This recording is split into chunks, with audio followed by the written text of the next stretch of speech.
आज प्रधानमंत्री नरेंद्र मोदी ने एक बड़ी बात कही। नरेंद्र मोदी ने कहा उनके लिए देश में सिर्फ 4 सबसे बड़ी जातियां हैं: गरीब, नौजवान, महिलाएं और किसान। मोदी ने कहा उनकी प्रायोरिटी सिर्फ यही जातियां हैं, क्योंकि अगर इन 4 जातियों का विकास हो जाए तो पूरे देश की तरक्की अपने आप हो जाएगी। असल में नरेंद्र मोदी आज विकसित भारत संकल्प यात्रा में वीडियो कॉन्फ्रेंसिंग के जरिए शामिल हुए। झारखंड के देवघर में 10,000 में जन औषधि केंद्र का लोकार्पण किया। महिला किसान ड्रोन केंद्र की शुरुआत की और उसके बाद उन लोगों से बात की जिन्हें सरकार की तमाम योजनाओं का फायदा मिला है। मोदी ने कहा पहले की सरकारें खुद को जनता का माई बाप समझती थी, हर चीज को राजनीति के चश्मे से देखती थी, हर काम में वोट बैंक ढूंढती थी, जात पात देखती थी। उन्हें न गरीब की चिंता थी, न किसान की और न ही किसी और की। लेकिन उनकी सरकार ने यह नहीं देखा कि कौन किस जात में पैदा हुआ, कौन किस धर्म का और कौन किस इलाके का है। मेरे लिए देश की सबसे बड़ी 4 जातियां हैं। मेरे लिए सबसे बड़ी जाति है गरीब, मेरे लिए सबसे बड़ी जाति है युवा, मेरे लिए सबसे बड़ी जाति है महिलाएं, मेरे लिए सबसे बड़ी जाति है किसान।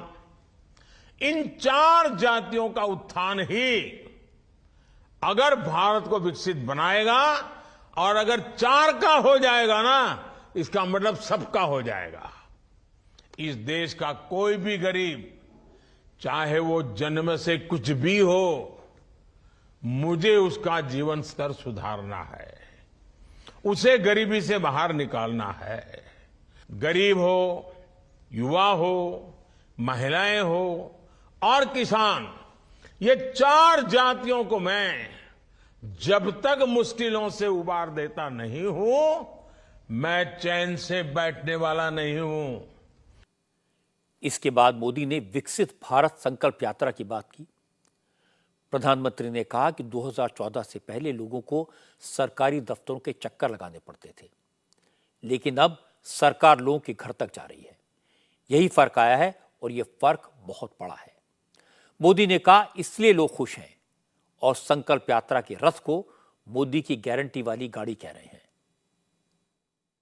आज विकसित भारत संकल्प यात्रा के 15 दिन पूरे हो रहे हैं और इन 15 दिनों में ही लोग यात्रा में चल रहे हैं विकास रथ को। और जैसे जैसे आगे बढ़ता गया, मुझे कई लोगों ने कहा कि अब तो लोगों ने इसका नाम ही बदल दिया है।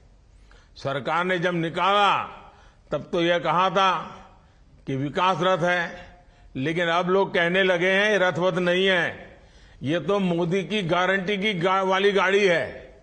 मुझे बहुत अच्छा लगा ये सुनकर के, आपका इतना भरोसा है, आपने अब इसको मोदी की गारंटी वाली गाड़ी बना दिया है। तो मैं भी आपको कहता हूं, जिसको आपने मोदी की गारंटी वाली गाड़ी कहा है, वो काम मोदी हमेशा पूरा करके रहता है।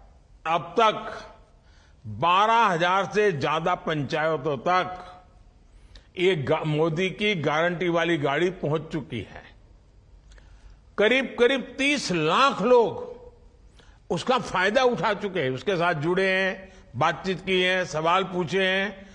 और ये जो मोदी की गारंटी वाली गाड़ी आपके यहां आई है ना, वो आपको वो भी बताती है कि देखो यहां तक हम किए हैं।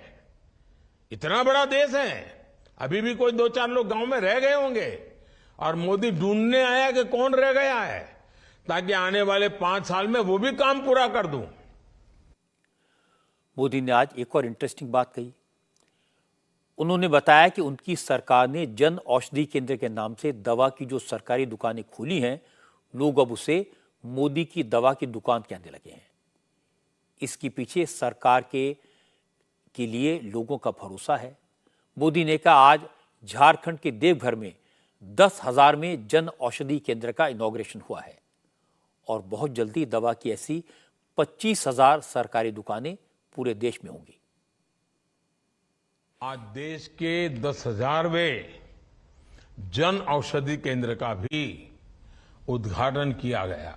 देश भर में फैले ये जन औषधि केंद्र आज गरीब हो या मिडिल क्लास को, हर किसी को सस्ती दवाइयां उपलब्ध कराने के बहुत बड़े सेंटर बन चुके हैं। और देशवासी तो स्नेह से इन्हें, मैंने देखा है गांव वालों को ये नाम वाम को याद नहीं रहता है, तो गांव वाले तो कहते भाई तो मोदी की दवाई की दुकान है, मोदी की दवाई की दुकान पर जाएंगे, भले आपको जो मर्जी पड़े नाम दीजिए, लेकिन मेरी इच्छा यही है कि आपके पैसे बचने चाहिए, बीमारी से भी बचना है और जेब में पैसे भी बचना है, दोनों काम मुझे करने हैं। आपको बीमारी से बचाना और आपके जेब से पैसे बचाना, इसका मतलब है मोदी की दवाई की दुकान। 15 अगस्त को ही मैंने देश भर में जन औषधि केंद्र, जिसको लोग मोदी की दवाई की दुकान कहते हैं, वो 25,000 खोलने का तय किया है। 25,000 तक पहुंचाना है इसको।